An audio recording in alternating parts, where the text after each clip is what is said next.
This is the Visual Presence Podcast. No, it isn't. We gotta try this over. We're not there yet, quite. I don't know the name of my own company. Let's try this one more time. This is the Virtual Presence Podcast. Haven't done it in a while, so I forgot the name of my company. Fuck, dude, that's rough. We gotta keep that in, because it's real. We keep it going all the way real. So, the man next to me is, my name is Adam Contras. The man next to me is Sean Hillman. That's right. That's me. I just met this dude last week. But he has known my wife since they were in 6th grade. Is that right? 6th grade. 6th grade. 96. Damn. I want to date myself, but I just did. Wow. Kobe and AI were coming into the league. That's how we know. It was one of the ultimate NBA. I'm wearing my. Are you a Lakers fan by any chance? I'm wearing my Kobe drip today, so you can see that was literally the the draft class for. Yeah, in my opinion. I remember I was big into the NBA back ever since the 80s. I don't know. I think I told you I did the Meeting Michael. I did a movie where I was 19, 20 years old, got into the locker room with the Bulls the year they won 70, and I brought my video camera. Yo! And I sat in the locker room, videotaped that when I wasn't supposed to, and then I kept going like this with my pass, and they let me on the court. Radio guys are not supposed to be on the court. That's and amazing. I sat on the court and recorded him on the bench. And I caught him talking shit to one of the fans. Nice. And it became this cool footage that became like one of the, I think it was like the top 10 trash talking moments of all time. I was like, oh my God, I'm so glad I caught this because nobody knew this existed. Right. So I made a little video. I'm hoping, it's funny because I don't know how you even get permission, but I'm sure the NBA would be like, fuck no. Yeah, right. What are you doing? What the hell? So I did it, and then I was ballsy. I put Jordan on the IMDb page. It's starring Michael Jordan and Adam Contras, and they fucking approved it. Nice. His management I'm like, nice. Well, I guess I'm not in trouble. Right. Anyway, so I've had a long history filming sports shit. But the last time I did this, as we've been doing this is only the third one we've done. We try to get people that are involved in VR180 filmmaking, something along those lines. First guy was David Lazaro, was Kui Kwan. I don't know how he says his name. I always mess it up because I read it in my head and I can't say it right. It's one of those. Yeah. It doesn't just roll off the tongue. He was a filmmaker. Okay. Next dude was J.D. Career, who was the guy who basically just saw my reel, freaked out, and he used to work at Lakers TV. Okay. I worked with him and did a DeLorean gig on Future Day with him. And he now has all these contacts at Bally Sports. Okay. And that's where we come today, because I've had a lot of those meetings, and they keep going so well that it's reshaping what I thought pitch meetings were supposed to be. Because usually, I don't know if you've ever been involved in any sort of pitch meeting or anything like this, it's a whole bunch of pomp and circumstance. You have your slides, you have this, you got this guy, you got this guy, and you never get an answer right away. Right. It's always like, okay, we'll come back, we'll talk to you, whatever, and then either they pass you on to the next level, but it's just this routine. And if you've done it enough, never get excited. For example, when I did the NFL one, the guy that was kind of leading the whole thing, he told me straight up, he goes, all right, so the last guy, he's not going to like this. He's the no guy. He gave you that. Right? He just said, he's a no guy, but don't worry, I'm going to work on him. Right. All right? That's the guy you want to loosen up a little bit. He said, but he goes, it's going to go, it was like 3 hours of meetings. We met so many people. And that guy watched it. He didn't watch any of the pitch deck. He didn't look at any of the slides. Right. He watched 3 minutes of the 4 minutes, and he goes, oh yeah, we've got money for this. There you go. And I went, huh? There you go. And I didn't even understand what he said. Maybe out the no guy, it's good, but to get a yes he goes, yeah, we have the experimental money for this. Right. But I didn't, that wasn't a yes to me. Right. Anyway, he leaves, and the guy looks at me and goes, there's your money. Right, you got your... Oh my God. And I was like, what just happened? That's what you want, right? Then we make that test reel. Right. Right? I get to do the Rams game, knock that out, did that reel, and they have to go to New York to talk to business development because NFL's huge and they're basically based out of New York. Right. And within 36 hours, they're like, okay, greenlit, Super Bowl, done. I was like, okay, I've been in this business a long time. Right. This doesn't happen. There's usually all of these steps. Right. And then, unfortunately, as everybody knows, Disney bought out NFL Media, so everything's frozen. Right. So until that merger goes through in April, there's no games. So, but boy, they told me a couple weeks before the Super Bowl. So, in one day, one phone call, I lost $30,000 and a Super Bowl ticket. In one, Sabah. Right. Woo! Right. It was a big day. Big day. Right. So this has been like kind of a reboot of like, okay, let's keep going. Right. And Bally Sports. Do you know what Bally Sports is? I think so. You know, yeah. Basically, it's I don't know how else to explain it because unless you have like all the Clippers games, all the Kings games, all the Angels games are on Bally Sports. Correct. All the Hawks games, everything that isn't NFL. Usually in each Bally Midwest, Bally Regions, South, regions. the regions Right. are shown for Bally Sports, and in every market you have that. The outliers in LA are Sportsnet, Time Warner, grab Dodgers and Lakers. Right. They spent through the nose for that, and for And good you can't reason. get them anywhere else. Right, It's for good ridiculous. reason. It's ridiculous. You know, it's blacked out on everything else. Unbelievable. It's ridiculous. In Stream East. Yeah. Right. There is a way. There's a way. Just from a sports perspective, I have such a big problem with the idea that like sports used to be such an everyman's thing now, and Yeah. they've like all these paywalls just to get your local teams.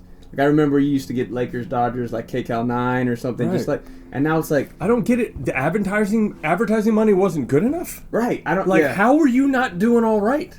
Yeah, that's to me. It's like that's where you're just like, when does it stop? Money, advertise. Yeah. Like, how much money do you need? I think the big change. I think that happened in like 12 when they got Steve Nash and that whole Yeah. like era of Lakers that should have been, but Right. like everyone ended up being an assistant coach. It was like Right. Will Dang and like Right. Steve Nash and all these guys. Yeah. And that's when I think Spectrum jumped in and got the money. And I feel like it was like for Lakers fans or people, I feel like it was the worst deal for just. You stop being able to see games like in LA. Unless it's TNT, unless it's a national, and even ridiculous. some of those are blacked out. That's Dude, ridiculous. Lakers Clippers was blacked out.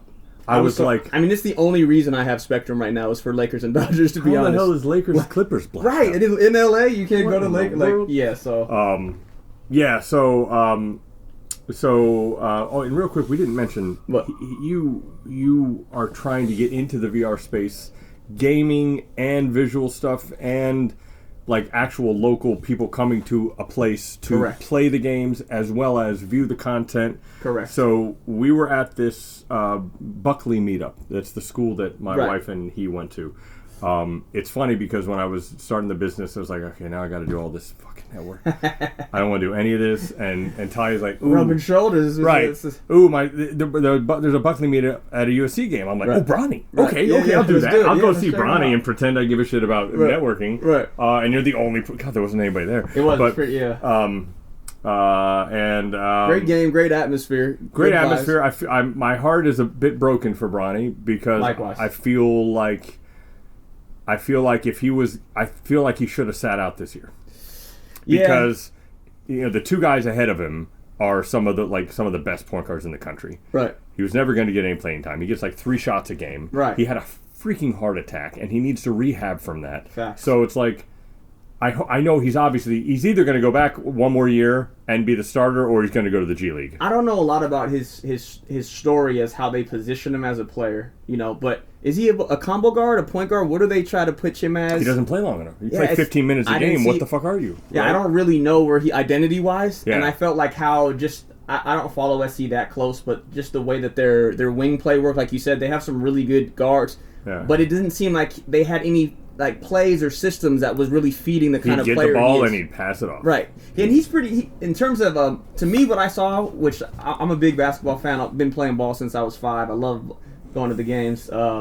His motor was high. His IQ was high. Yeah. He's athletic as mug. He's got a lot of the stuff. Defense looked good. He's not as big as some of the guys that are in his same position or his same thing. So, he definitely has a tough go. I feel like the thing that, like you said, him playing another year or maybe 2 and really finding the identity Right. of who he is as a player, as opposed to we know about his father's legacy and what Right. he's doing right now. We know his younger brother's on the come up. Who is he as a player, separate from all the other top, the players right now? Because If Bryce has any of Bronny's intelligence and athleticism, and he's 6'9", Right. yeah, it's going to be a different story. Right, for that kid. so- yeah.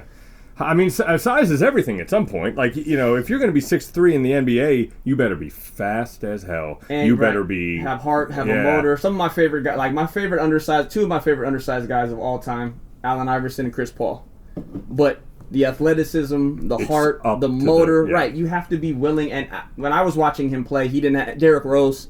Oh, yeah. You have to have that kind of just mentality of every possession is going to be hard on your matchup. And I didn't see when he was in, I didn't see him he wasn't making any plays. Problems. He was passing it off to the next guy to make plays. Right. He wasn't making, even if you're not scoring, he's not pushing, he's not aggressive in the right way. Actively putting the defense, penetrating the defense, creating a problem they have to solve with him. And you would, from an IQ level, you would expect, just if watching his father play, his athleticism is ridiculous, but his IQ level is really off the charts as well. So I mean, the craziest thing about LeBron is, I don't know if people are even old enough to remember this, but when he came into the league, there was a birth certificate thing with him. Right.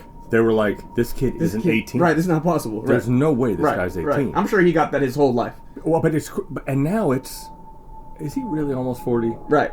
Come on, dude. There's no way he must be on juicing or something. Yeah, like and he sleeps in the cryo thing. He's that good. Yeah. For so that long. Yeah, it's ridiculous. He's the youngest to do everything and the oldest to do everything. It's like, what the shit? He literally is, I mean, there's the debate about the GOAT, all that different things, but nobody has consistency and career length consistency like he has. No one's ever had a prime like this. Right, it's just ridiculous. He's what, 1 point off his prime? Last year he was over his prime numbers, like point-wise. Like, dude. And until he came to the Lakers, I wasn't really so. I mean, he's always been an amazing player, but I'm from Ohio, so I was definitely sold on him. So I had 20 years of Kobe straight. Yeah. So I mean, you were that guy. Yeah. As you can see, that I had 20 years. Right, but Kobe. I know you guys when he came in 19. All of you were like, man. We had no time for. Yeah, there was no time for LeBron, even though they were yelling Kobe when he started. They're like, Kobe. It was crazy how much he got. Him so much. But when he first came into the league, though, that's some of my favorite time in the recent history of the NBA. Right. The 80s NBA and that 2003 to maybe 7 when you had like prime Kobe, prime KG, prime Tim Duncan, prime... Tim Duncan bored the hell out. You know, but even Timmy, as boring as he was just dominant. You know what I mean? There was so much going on. Yeah. I mean, God, he made me crazy. That whole team was boring. The Spurs were like... The Spurs and the Nets finals, I wanted to shoot myself. Oh, man. Was that 01 or something? It was so bad. I was like, oh my God. I don't care about anybody. Real quick though, got to kind of stay on track. Yeah, we get it back into we went sports. We go sports talk radio. Well, no, but we are going sports because VR and sports is. I just got back. I had a meeting at Bally. Yes, it's my second round of meetings. Right. And so what we were saying is they cover all of these sports, and obviously this thing is amazing. You saw the baseball footage, you saw the football footage, and the sense of presence is unparalleled. So the first round of meetings was the first level guy. And then this one yesterday was with the next level. I don't even know what the the titles. Like, you're like the director, the head of production of tech, and then the. But you just hope you get to the C-suite guys, right? Right. So I throw him in the headset, and a lot of whoa, wow, oh my God, and I take it off him, and he's immediately going, okay. So we got to use you here, and here. NHL is dead, but boy, if we could get some of this for the pregame and this and this. Then he grabs some guy from the hall who's a stage manager, something or whatever, but for like the Lakers, all these famous people. Like you see him next to Jack Nicholson, courtside at the Laker games, and this and he watches it, and I don't think I've ever had a reaction like this. Older guy, but I put him in it, and you see his jaw drop, and he's looking around, and when I took it off of him, he looked at me like I did a goddamn magic trick. Right. Like he's like... I was like, what the heck? Like, where did you do that? And I thought he was like... I was like, are you having a seizure, sir? I was concerned. Right. And he goes, that was the most amazing thing I've ever seen. I don't even... What are you selling? Can I buy... He thought I invented that headset. Right. And I was selling it. Right. He was like, how much do I owe you for this headset? Right. And I was like...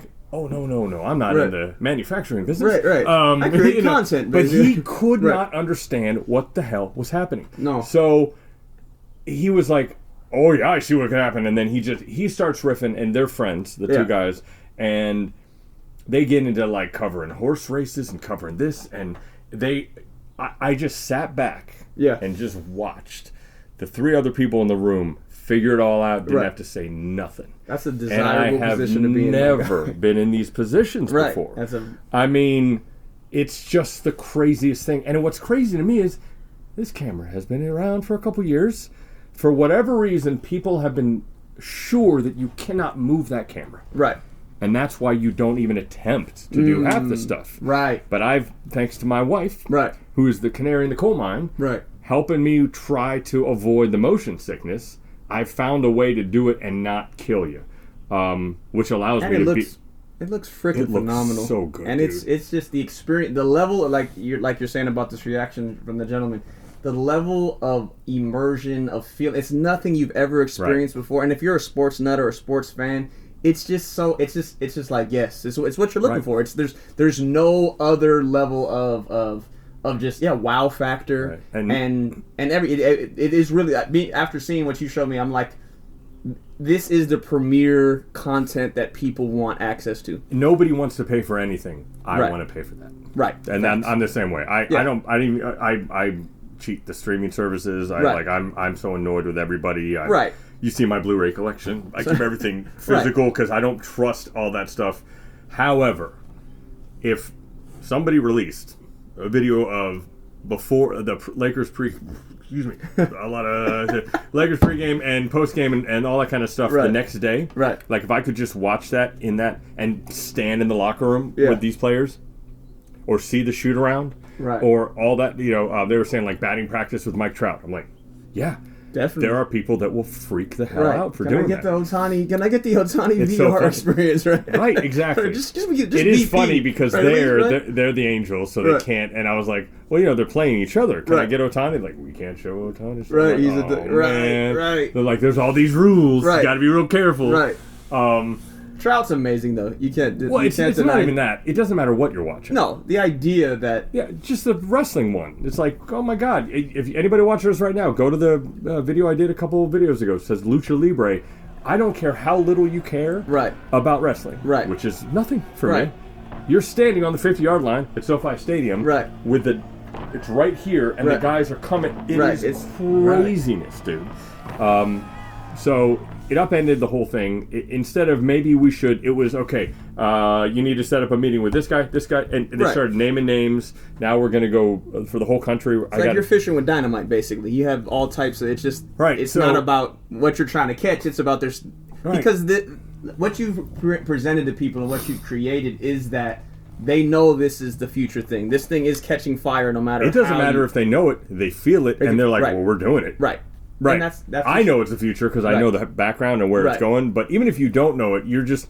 He was willing to buy the headset so he could watch more of that in the meeting. Right. And I was like, "Oh, this is a Quest 3. I don't. Right. You can just Right, you can get these couple $100 Yeah, and get go this to online. Target. Get on Amazon.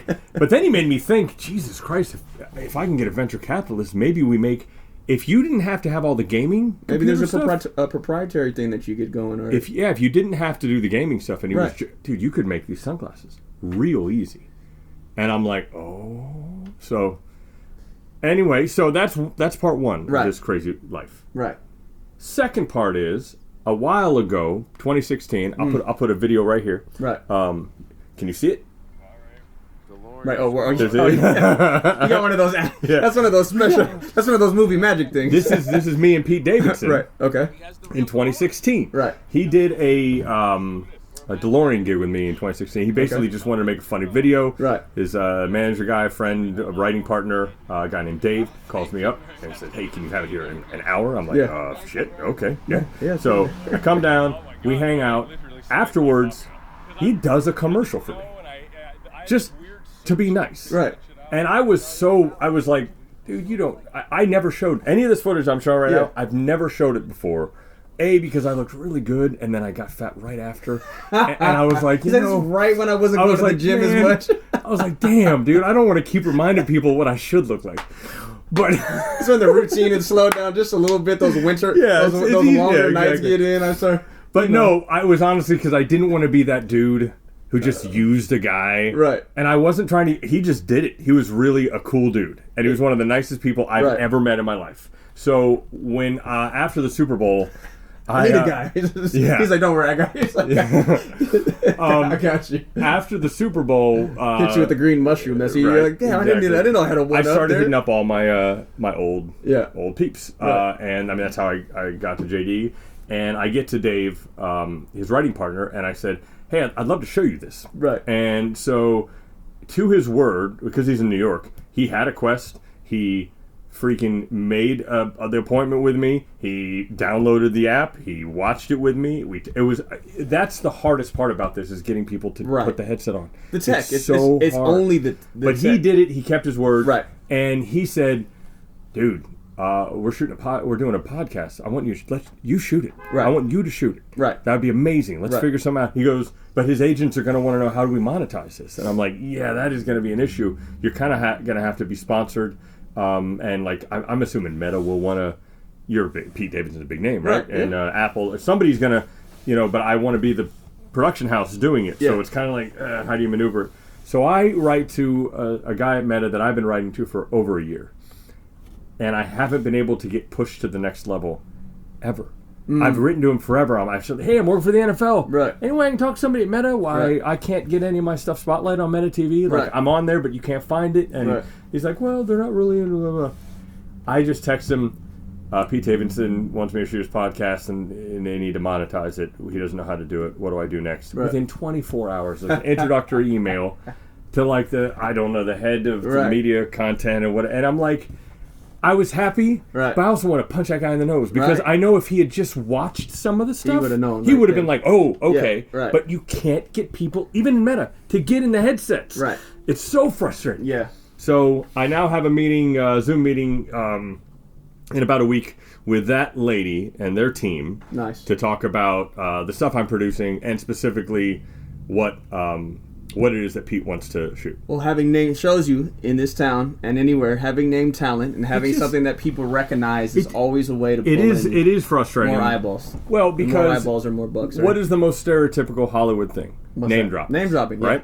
Of course. And I don't do it. I hate do it. I don't want to do it. Right. However, I'm proving to you that we don't have a choice. Facts. You don't get a job. Right. Unless you can name drop. You don't get a return. Well, having anything that's known already that's attached, it's because even with something, VR is a perfect example. You know that the future is there. You know that it has all the upside is huge. Right. But there's no real players or different players in the market to be the draw.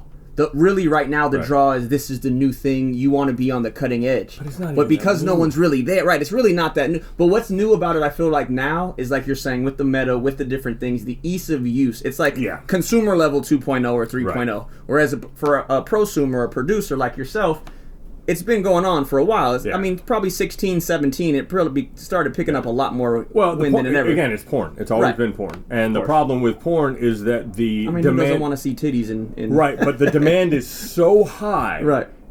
And people who are really into it, they'll buy anything. Right. They'll buy a whole doll. They'll buy, of course, right? You know what I mean? So it's kind of hard to gauge... Because, once you get to the level of freak, there's no turning back. Exactly.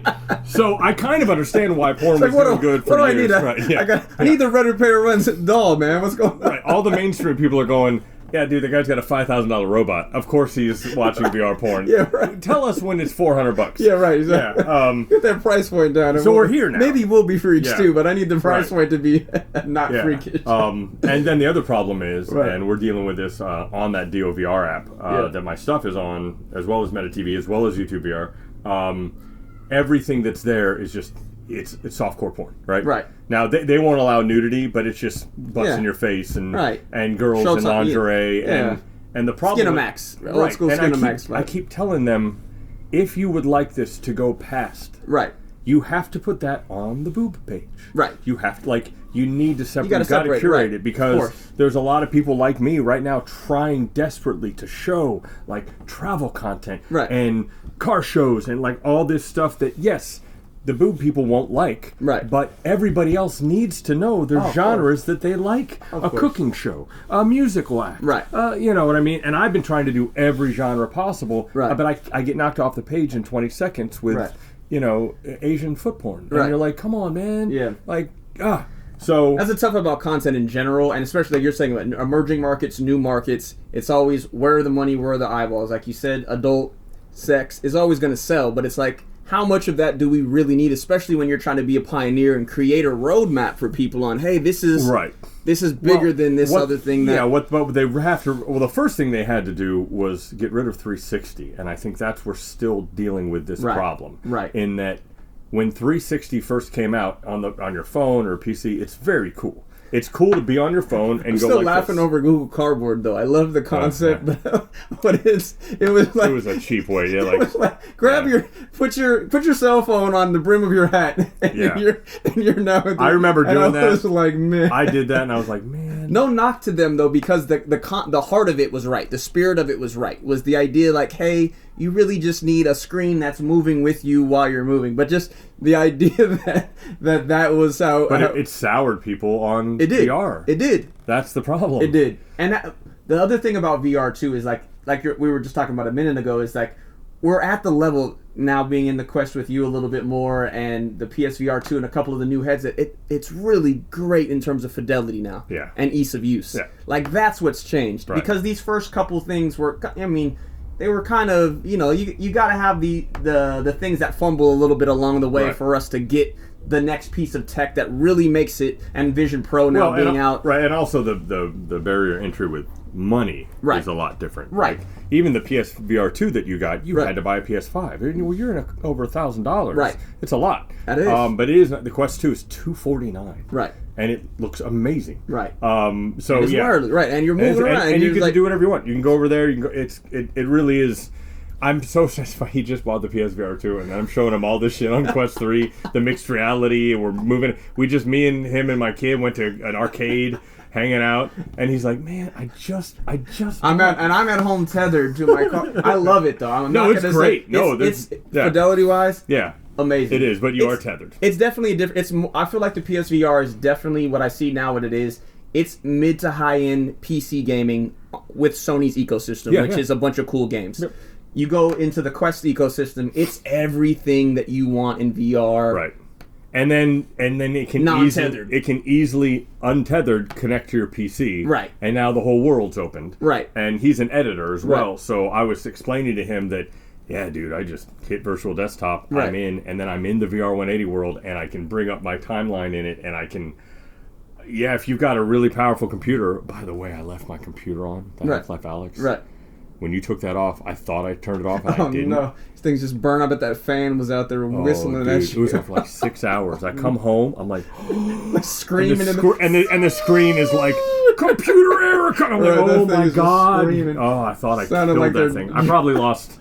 7 hours of my computer life with a headset just pointed down at Alex's feet. That thing is amazing in terms of fidelity. I've never played it. I know it's been out for 4 or 5 years, whatever it's been, but that thing is gnarly. Well, the nice thing about PC stuff is that it doesn't matter how long it's been. Yeah. The better. Like my video card didn't even exist when that game came out. Right. But it can now render stuff even ultra, even more depth, all that kind of stuff. Right. The problem is there just isn't any. All the money has gone to standalone headsets now, because there's 20 million users. So if you're going to make it, you're going to make it there. You're not going to make it on PCVR because there's just only a couple million. Right. You're going to make more money if you make a good standalone one. Right. So it's going to delay until the standalones can do a Half-Life Alyx. It's going to delay all that kind of stuff. And PSVR 2 kind of just dropped support. Sony just kind of dropped support for their PSVR, and they're deciding we'll just let you hook it up to your PC, because I think they just don't think there's enough money in it.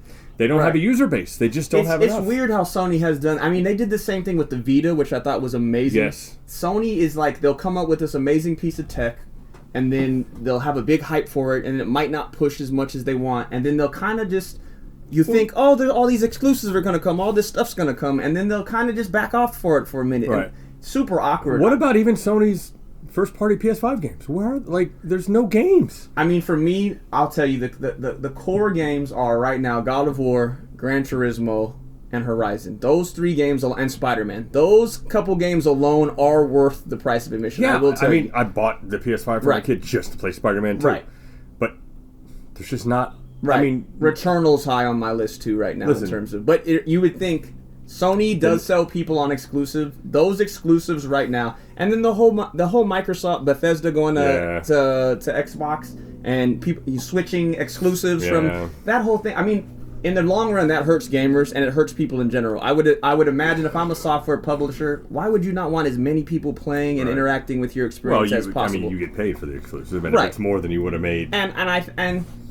But I think Microsoft really has changed the game with the whole Game Pass service. Has showed people the Netflix of gaming is what people want. They want a bunch of games, always coming up, new ones. Keep feeding me more games. I don't want to buy just one or whatever. And you would think Sony, with this whole exclusivity thing, would be giving you more. And that's always what happens with Sony. Right. Oh yeah, we got all these exclusives, but then they don't feed them to you, or they'll give you a little smattering here and now, then there's a couple years in between, like we're Wolverine. How long here comes Wolverine, but we just got Spider-Man, and Wolverine's looking a lot like Spider-Man, but it's Wolverine. Who doesn't want a Wolverine game? Like, it's just like, that's ridiculous. I personally want a Wolverine. If I could have a Wolverine meets Kobe game, those Kobe? Yeah, you know what I mean? You got to have Wolverine playing basketball, so just coming in and but it's that you're right about Sony leaving people kind of in the lurch, like, hey, we got this cool piece of tech. You're kind of out here in the wild. We're supposed to support it, but they don't really. Right. And I think that's where the Quest and some other things. It's really, like you said, having a standalone system gives people. They just have so much more freedom to do what they want and to try multiple different experiences. So you can hook it up to PC. You can do this. There's just so many different ways to do it. Real quick, the final piece of news for Virtual Presence Pro. I said Visual Presence Pro. Right. You don't.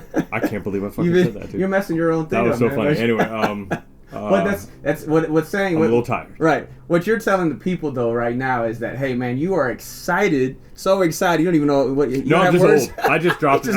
I just got old. I had a moment. I turned 50 next year, and I just had a moment. That's just what happened. Senior moment early. You know, like I remember the words to like songs when I was in 8th grade. Right. Why do I know these? I don't know why I walked into the kitchen. Right. So yeah, it's frustrating. Especially after VR too. How long are you in VR? Dude, that arcade game is so crazy. We just played this game called Arcade Legend, and it's a very simple concept. You basically get your own arcade. You do all these little tasks, and you end up like building your own arcade. But it's with the real arcade games that you'd see in Dave & Buster's, the wheel, the skee ball, all that kind of stuff. And then you invite your friends over to your arcade that you've done all the work to. And well done on your arcade, sir. I did do pretty good. I picked up the carpet. I did the paint. Well curated arcade VR experience. But what's interesting is it's an inception thing, meaning you get so into whatever game you're playing, and you know that's a game. Right. But then you look up, and you're right. in an arcade, and so you're like, this is reality. Right. And then you do this, and you go, okay, hang on. Yeah, too much. Right. Too game much. Within a game within a game. What just you happened don't know if you're talking, how long you've been here, similar to Exception, like you don't know. It was crazy. You're the old Asian guy in the corner, like he's been inside the game for... Me and Cam were playing it for 3 or 4 hours one night. It was the longest I think I've ever been in. I had to keep swapping the batteries, and when I took it, he had to go to bed, and I took it off, and the room was dark. Right. And it was so sad. Right. Because I was in this bright, happy place, and I kept thinking, if I was a 10-year-old boy right now, I would be devastated. Right. That I hit a button and I just lost my reality. I gotta go to bed. It's ridiculous. Oh, it's crazy. I mean, he handled it better than I did. I was like, man, I was having fun. We were outside, way better. The games that these kids have now. I mean, at 10, I literally had maybe, a little bit beyond Mario. My first system was the NES in '89. Mine was you want to go? Yeah, what'd you have? Odyssey. The Odyssey. That's the Palm, right? And then I got the Atari 2600. The Atari was nuts. My buddy he was older than me. He had the Atari. Pitfall Harry and like... Yep, all that kind of stuff. Right. But in terms of just... the brain power necessary to engage, the fidelity. It's a lot of imagination. Right. So in your mind, all these games, like, oh yeah, that's the game, and you go back with all this retro stuff now, and you're like, I was like the Ninja Turtles game on NES. Yeah. One of the, I don't know if I could beat that game to this day. Still one of the toughest games of all time, right? But it was amazing to us. There's so much going on. And now you give it to someone like your son, or my actually, he's weird. Yeah, he likes some of the throwbacks. He went through this whole 2D phase. Okay. And he was like, he beat Cuphead. You know Cuphead? Yeah. I watched him beat Cuphead, and I couldn't do it. Right. I'm good. Right. Dog. Right. And I mean, I guess like the hand. I've been doing prob- this for a minute. Yeah. Like I got this. He just has that. I'm not gonna. Right. I'm gonna keep doing this until I do it. Yeah. Oh, it oppresses you. Right. Yeah, and I'll be here for 74 hours. Right, I will get approval out of this. Yeah, right. yeah. Exactly. So, I'm just saying the level of engagement and worlds they have compared to what we had is just. It's so light years beyond. Right. It's literally like, okay, we have a bike outside and you guys are in like a space pod going between like... I go back and forth on if that's good or bad, but right. I have to say that with VR, the experience is like over COVID, we'd all come outside and go play walkabout mini golf. Right? Like, we couldn't go anywhere. Right? Or I got to stay in touch with my dad. We did a fishing game. Me and my dad sit on a boat. I'd come out here at like 5 in the morning. It was cold. I'd get my coffee. And I'd fish. I'd talk to my dad. It's amazing. Like, these are actual core memories that I have.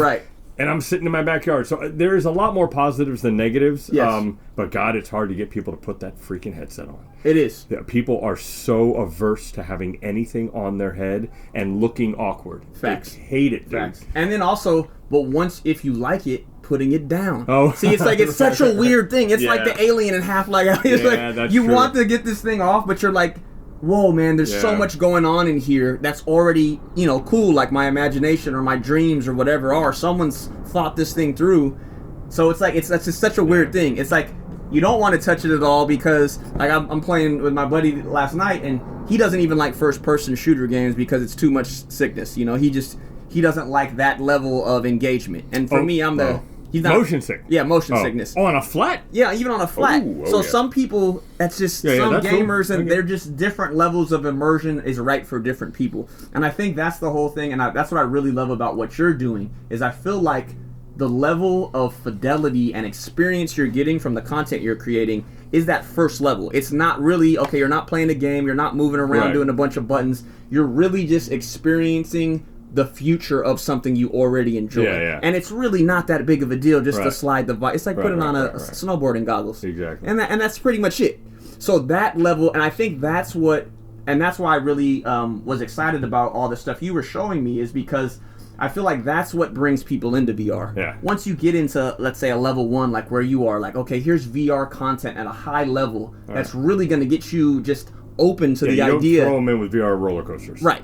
Or playing heavy games. I mean, it's cool that gamers are really, and like pretty much like most in games and porn, are leading the charge in terms of the tech. But what you really want to get is the average everyday person who loves something, like whatever, like you said, travel, sports, whatever it is, and say, hey, let me take your favorite thing you're already passionate about and give you some more presence or some more layer to your experience.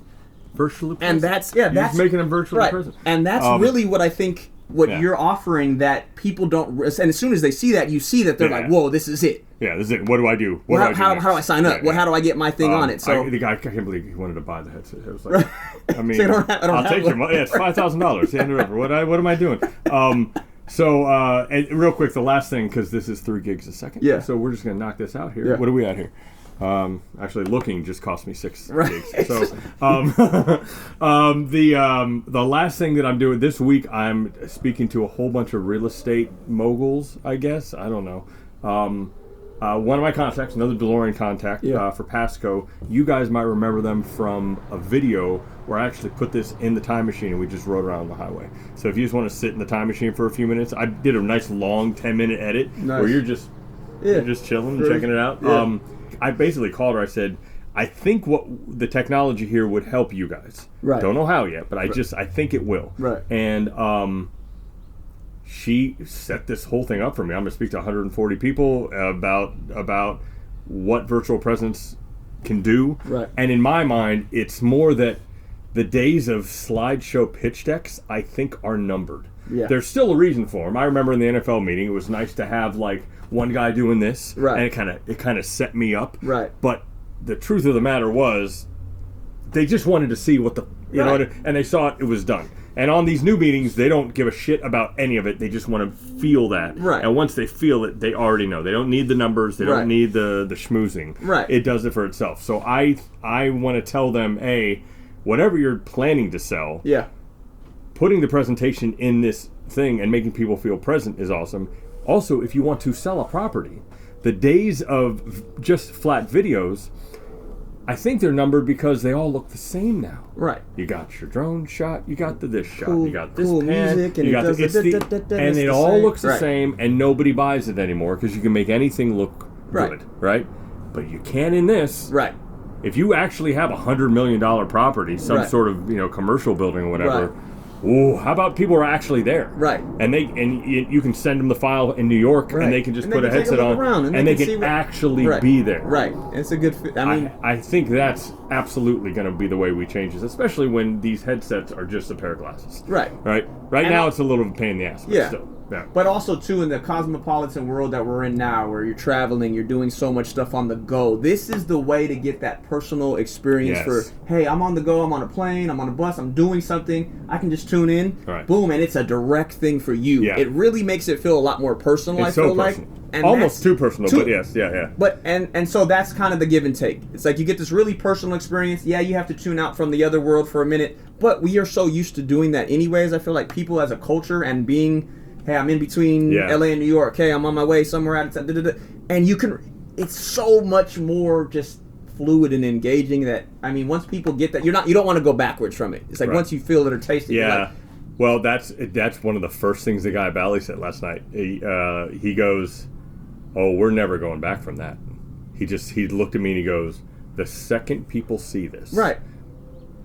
we're never going to." And then we were actually defending Right. flat media. We're Right. like, "Well, hang on, like." Let's not go too far. Because I was like, listen, if I'm watching a football game, Right. I like the flat screen and having my buddies. Right. And it's a much more communal thing. Of course. Right now, because it's so isolating, Right.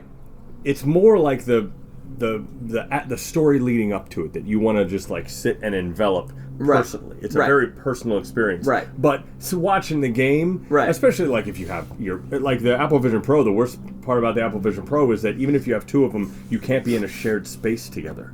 Well, what the fuck am I gonna do? I got Right. a family and two kids. What am Right. I gonna sit on the couch Right. and just be like, who is that good for? Right. At least with the Quest 3, all of us, we all just went Right. to the arcade. Right. It was fine. Right. It was awesome.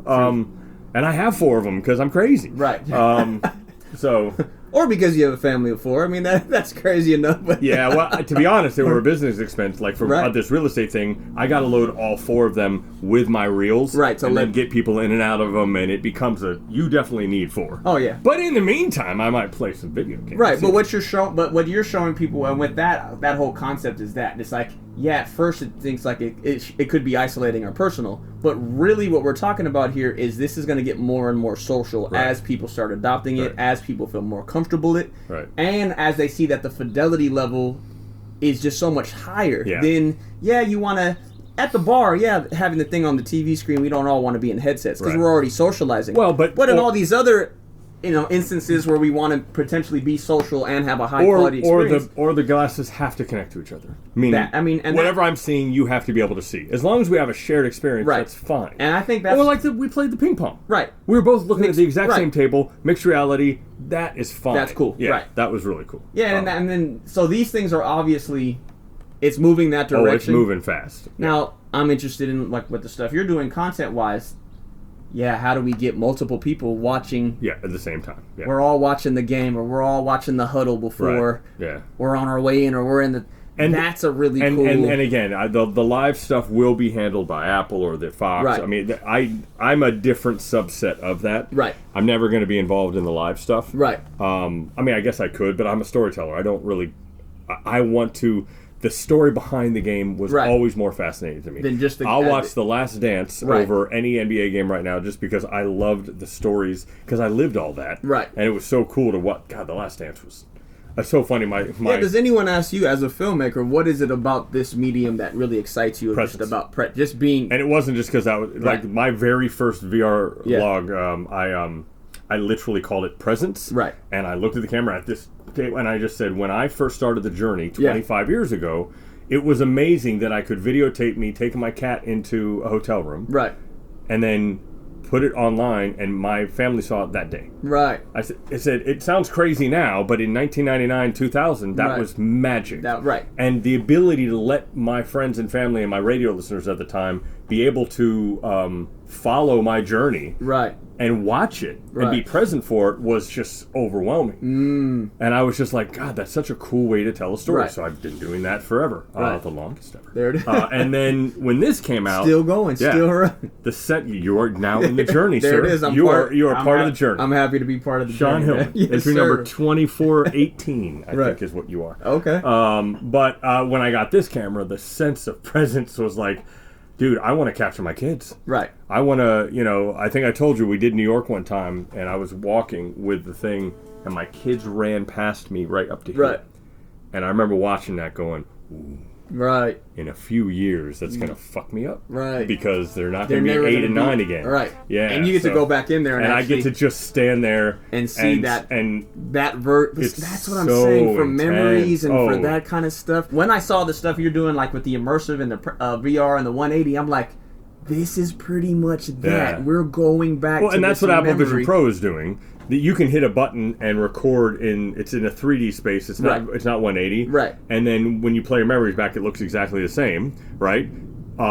Ridiculous. To me, it's the gap between flat and what I'm doing. Right. So I'm like, everybody's so excited about it. I'm like, well, you should see. Right. But my thing costs so much. But more. it's almost like 2.5 games. Like when you're doing platforming. Yeah, it's 2.5. It's like platforming is such a fun way to play video games. Right. So sometimes, open world, everything, 3D, it's too much. So sometimes a great 2.5, and that also is something that brings people in. Is like, hey, I don't know if I'm ready for the huge open world yet. But when we all have glasses on just to get our messages and call people, you remember it was a video called Living in 2033 where I have the apps in front of me. You can just watch it flat while you see, because you don't want to be immersive in a coffee shop. Right. But if you want to, you could hit it, immersive, hang out there for a second, hit a button, come back out. The choice, I think people are going to choose that depending on where they are, and it's just going to be, no one's even going to realize there was only one choice. There are going to be a group of kids that go, why can't I make this immersive? Right. And you're like, oh yeah, it was shot on one lens. Right. But they only had one lens back then? Yeah, we're going to get to that, so. Yeah. We have two eyes. Why didn't they ever? Yeah. Right? He's like, why did they think of that? They're like, what? Before we keep talking. Yes. This motherfucker knows how to talk. Yeah. I'm sorry. Don't let me start. So am I. Don't let me get on these lyrics, too. Don't put no beats on and let me get on these lyrics. It's funny because when I thought about having you over here, I was like, oh shit, this might go 4 hours. Well, I can't afford it. So anyone who knows me knows. You let me once you start, you have to reel me in. We'll be on this. We're on the space. Hey man, that guy's got a lot of tether. You got to reel me in because I'll keep going. I'm reeling him in. So the next video I think is going to be the real estate thing, and that should be interesting. And then the Bally stuff is imminent. So I assume. I don't know how you're going to see it. It's going to be baseball and LA Clippers instead of LA Lakers. Hey, hey man, we got two great teams. It's the NBA, right? Ironically, the Clippers are a lot better. They're a lot better than Lakers. And they've been. This is funny enough. They've been the better team in the whole league for the last 10 years. They just have no playoff runs. Close. No playoff runs. I mean, and then they bring Harden in. I'm like, that's the worst closer. Like, he's so bad in the play. What are you guys thinking? I've been to 2 Clipper games this year, and this dude is so skilled. He's so good. He is so good. They have a monster team this year. I'm hoping we get that freeway series for the playoffs. That'd be awesome. That would be awesome. A second round, first. I think second round. If we can get second round Lakers Clippers, that would make my day. Right. That'd be so awesome. And I'll be there. Yeah, I'll be there. Right. Oh my God, I'm supposed to not root for LeBron. Right. Hard in that, right? Yeah, I'm just gonna get some footage of these right. Here real quick. All right. I'll come back to you. I'm sorry, Kawhi. All right, out. Oh, and there's a lot more of these. Please check out my other VRLOGs and subscribe and comment. It means the world to me.